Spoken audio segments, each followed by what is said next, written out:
The call that came at 3 a.m. The phone rang at 3 in the morning. Linda Lee picked up on the fourth ring, groggy and disoriented, her mind not yet fully awake. The voice on the other end was calm and professional, a doctor at Queen Elizabeth Hospital in Hong Kong. Bruce was in Hong Kong filming. Linda was in Los Angeles with the children. He had called just the day before, mentioning a headache, saying he would see a doctor if it didn't improve on its own. That had been yesterday. Now a hospital was calling at 3 in the morning. "Mrs. Lee, I'm very sorry. Your husband passed away this evening. We did everything we could, but the swelling was too severe. Brain edema. He collapsed at a friend's apartment. There was nothing we could do." The words didn't land properly, didn't register the way words are supposed to register. Bruce was 32 years old. He was healthy, disciplined, and physically extraordinary in a way that very few human beings ever achieve.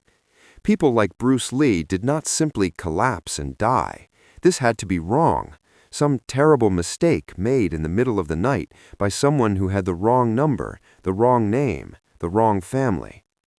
Linda did not remember hanging up the phone, did not remember what happened in the minutes immediately after. But at some point, a small figure appeared in the bedroom doorway. Brandon, 7 years old, frightened, drawn there by whatever sound she had made without realizing it. "Mom, what's wrong?" She could not answer him. How do you explain to a 7-year-old that his father is not coming home? By morning, the world knew it. By the time daylight came, every newspaper had it. Bruce Lee dead at 32. Enter the Dragon star dies in Hong Kong. Martial arts legend gone. The telephone rang without stopping. Friends, family, reporters, studio executives, all wanting details, all in varying degrees of shock. July 20th, 1973. The funeral was set for July 25th at Lakeview Cemetery in Seattle, where Bruce had wanted to be buried.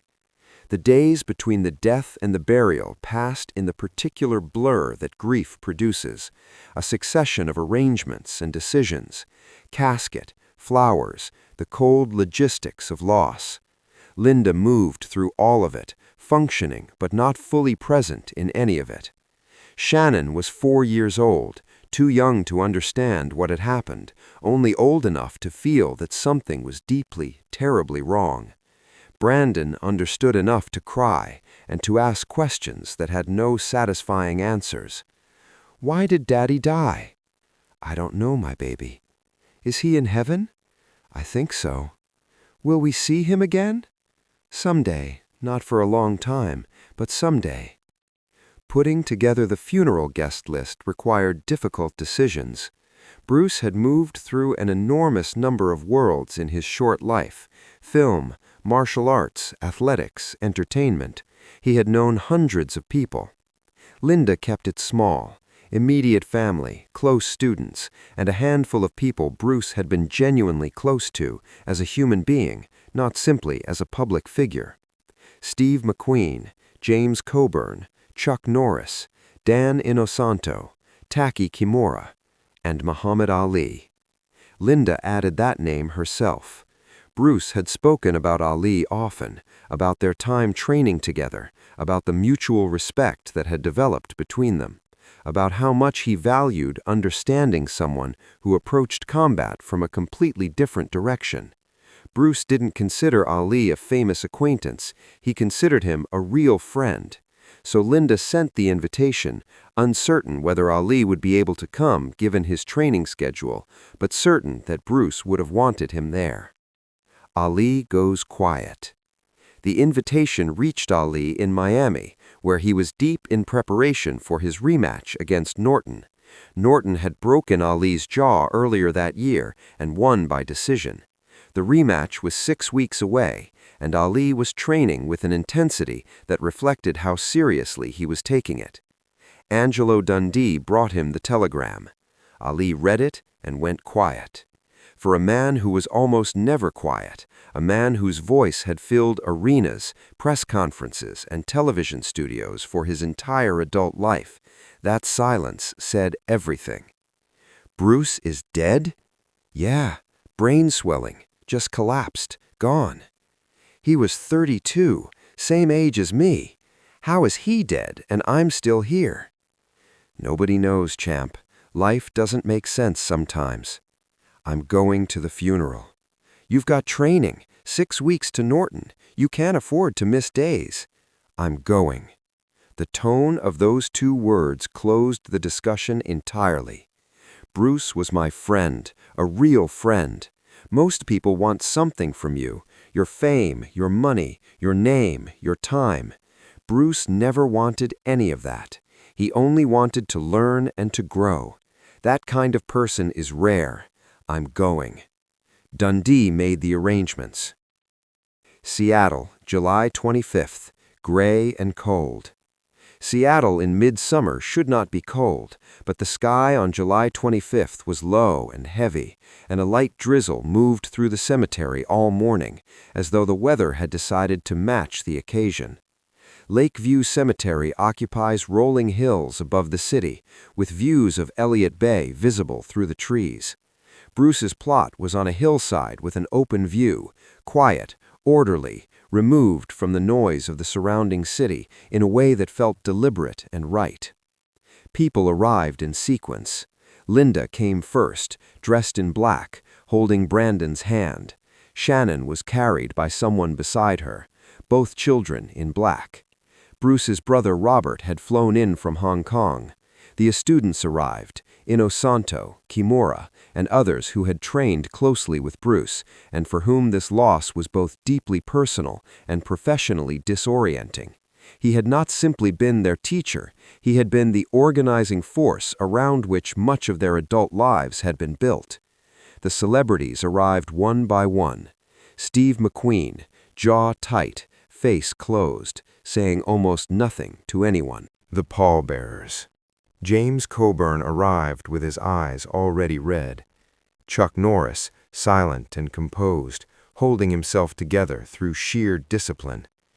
These men, along with others who had been close to Bruce, served as pallbearers, carrying the casket to the grave on the hillside above Elliott Bay. The casket was dark wood, clean-lined, without ornamentation. Inside, Bruce was dressed in the yellow tracksuit from Game of Death, the outfit Linda had chosen because Bruce had loved it, because he had felt completely and fully himself whenever he wore it. The words that were spoken. The minister delivered the standard words of a funeral service, the familiar rhythm of comfort and farewell that such occasions require. James Coburn followed with something more personal. He spoke about Bruce's philosophy, his deep conviction that martial arts was ultimately not about fighting at all, but about a way of thinking about life itself, about adaptation, about presence, about being water, fluid, formless, taking the shape of whatever container it fills, impossible to defeat because it never rigidly resists. Steve McQueen spoke next, more briefly and more emotionally. He talked about being treated by Bruce as simply Steve, not as a movie star, not as a celebrity, not as someone whose famous name opened doors, just Steve. He said he hadn't realized how rare that was until he stood at that graveside and tried to explain why it had mattered so much. The car that arrived late. The service was already underway when a car pulled up to the edge of the cemetery. A tall figure in a dark suit moved quickly through the headstones toward the gathering. People turned, whispers moved through the crowd. Muhammad Ali had come. He had trained until midnight in Miami, flown through the night, landed in Seattle less than an hour before, and come directly from the airport to the hillside where his friend was being buried. He found a place at the edge of the gathering. He didn't push forward, he didn't draw attention to himself beyond the attention his presence naturally and inevitably created. He was simply there, a man who had decided there was nowhere else he needed to be that morning. Linda walked over to him. "Thank you for coming. Bruce would have wanted you here." "I wouldn't miss it," Ali said quietly. "Bruce was real. This is where I need to be." "I'd like to say something." When the minister finished and asked if anyone else wished to speak, there was silence. Nobody had prepared additional remarks. The moment stretched. Then Ali stepped forward. "I'd like to say something, if that's all right." Linda nodded. He walked to the front of the gathering, placed his hand gently on the casket, and turned to face the roughly 50 people assembled on that hillside. His voice was different from the voice the world knew, the voice that had filled arenas and press rooms and television studios for years. There was no performance in it, no showmanship, no timing, no theater, just a man speaking plainly about someone he had lost. "I didn't know Bruce long. We met in '66. He was training for a fight. I was in the crowd. I called him into the ring. Didn't know who he was, just saw someone who looked like he could move." He paused. "We sparred, light sparring, just moving around, and I learned something that day. I learned that size doesn't mean everything, that skill matters, that heart matters, that dedication matters." He steadied himself before continuing. "Bruce taught me about Wing Chun, about adapting, about being water. I taught him about boxing, about footwork, about distance. We learned from each other. Most people want something from you, your fame, your connections, your money, your time. Bruce never wanted any of that. He only ever wanted to learn and to grow, to be better today than he was yesterday. That's special. That's real." The phone call that never left him. Around the graveside, people were crying quietly, doing their best to hold themselves together. Ali continued. "Bruce called me a few months ago, said he was making a film, Enter the Dragon, said it was going to change everything, that it was going to make martial arts mainstream. He was excited the way a kid gets excited about something he's been working toward his whole life." He paused. "I told him I was happy for him, told him he deserved it, told him the world needed to see what I saw the day I watched him move in that ring in Miami." His voice broke slightly. He cleared his throat and pressed on.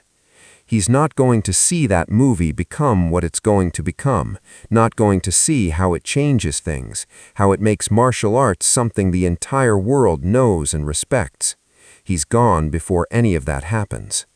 The words came slower now. "And that isn't fair. He deserved to see it. He fought Hollywood for years, fought racism and stereotypes, fought for Asian actors to be seen as real people, as heroes, not just sidekicks, not just villains. He won that fight. He won it completely, but he isn't here to see that he won." The heavyweight champion of the world crying. The cemetery was completely quiet. No wind, no movement, just the sound of people crying. Linda, Coburn, McQueen, the students, everyone. "I'm standing here and I'm angry. Angry that Bruce is gone. Angry that he didn't get more time. Angry that his children have to grow up without him. Angry that the world lost someone this special before he was finished being special." He stopped, drew a slow breath. "But I'm also grateful. Grateful I knew him. Grateful he taught me something real. Grateful that our paths crossed and that for a few years I got to call Bruce Lee my friend." Ali stopped speaking. His hand was still resting on the casket. His head dropped and his shoulders moved. Muhammad Ali, the heavyweight champion of the world, a man who had built his entire public identity around projecting absolute invulnerability, stood at his friend's graveside and wept. Not performing grief, not managing how it looked, simply grieving, openly in front of everyone on that hillside. After a long moment, he raised his head and composed himself. Bruce believed in living fully, in being completely present, in not wasting a single moment of the time you're given. He packed more in 32 years than most people manage in 80. He wasn't just alive, he was living in every moment, every day, every exchange he had with another person. He looked out at the faces watching him. He didn't just teach martial arts, he taught people to be better. Speaking directly to the casket. Ali turned away from the crowd and faced the casket directly. When he spoke again, he wasn't speaking to the 50 people gathered on that hillside. He was speaking to his friend. "Brother, I'm going to miss you. Miss our talks, our training, our friendship. You made me better, made me think and question and grow in ways I wouldn't have found on my own." He paused, steadying himself. "Thank you for seeing past the Ali that everyone sees and finding just Muhammad, just a man trying to figure life out the same as everyone else. You treated me like a person, not a champion.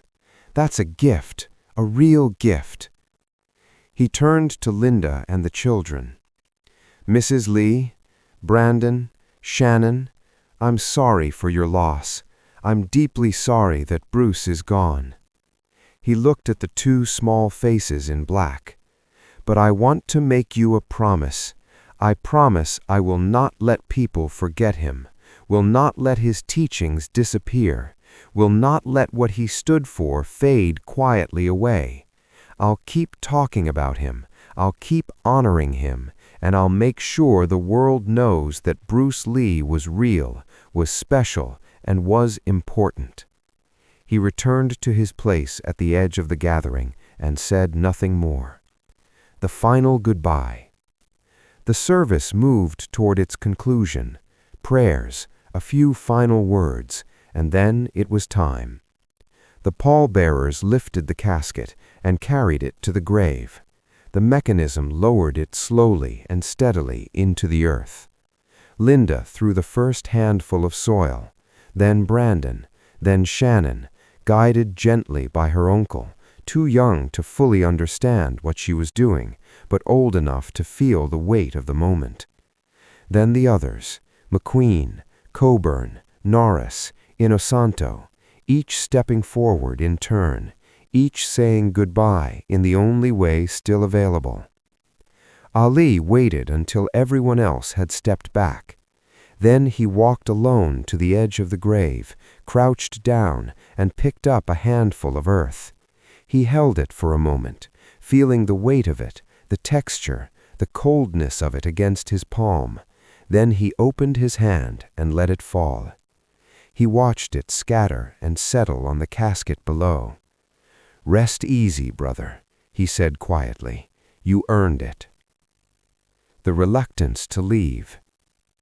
The gathering dispersed the way these things always do, slowly, with embraces and quiet conversation, and the prolonged, wordless reluctance to walk away from a place where someone you loved has just been left behind. Linda stood beside the grave and watched the workers begin to fill it. Ali came to her before he left. "Mrs. Lee, if you or the children ever need anything, anything at all, you call me. I mean every word of that. Bruce was my friend. That makes you family, and family takes care of family." She couldn't speak. He patted her shoulder gently, turned, and walked back to his car. The flight home was quiet. Ali didn't sleep. He sat with the day turning over in his mind. Bruce, the casket, the handful of dirt, the words he had managed to find and the ones he hadn't, the yellow tracksuit, Brandon's face, the sound of the earth hitting the wood. He was 32 years old, the exact same age Bruce had been. The thought kept returning. What if it had been him in that casket? What would he have left behind? A boxing record, a persona, a nickname, titles that would eventually belong to someone else. But Bruce's legacy was already something larger than any sport could contain. It was about barriers broken and stereotypes permanently dismantled, about an entire community of people being seen differently, being seen as heroes, as leads, as fully realized human beings on screen because of what one man had fought to accomplish. Not just in film, but in every room he had ever entered, and every person he had ever taken the time to truly know. That was impact of a completely different order. That was something that outlasted championships. That was something time couldn't diminish. Somewhere over the middle of the country, flying back toward Miami, and 6 weeks of hard training and the rematch that had consumed his life, Muhammad Ali made a decision. He needed to be more than a boxer. The platform he had, the visibility, the voice, the reach that came with being the most recognized athlete on earth needed to be pointed at something that would matter long after the last fight was over, long after the records were broken and the titles had changed hands and the highlight reels had been filed away. Bruce had shown him what that looked like. A man who used everything he had, every skill, every idea, every ounce of discipline, not just to win, but to change how the world saw something it had never properly looked at before. That was the standard. And somewhere above the clouds, heading back toward the gym and the heavy bag, and the sound of Angelo Dundee's voice calling out corrections, Muhammad Ali decided he was going to hold himself to it.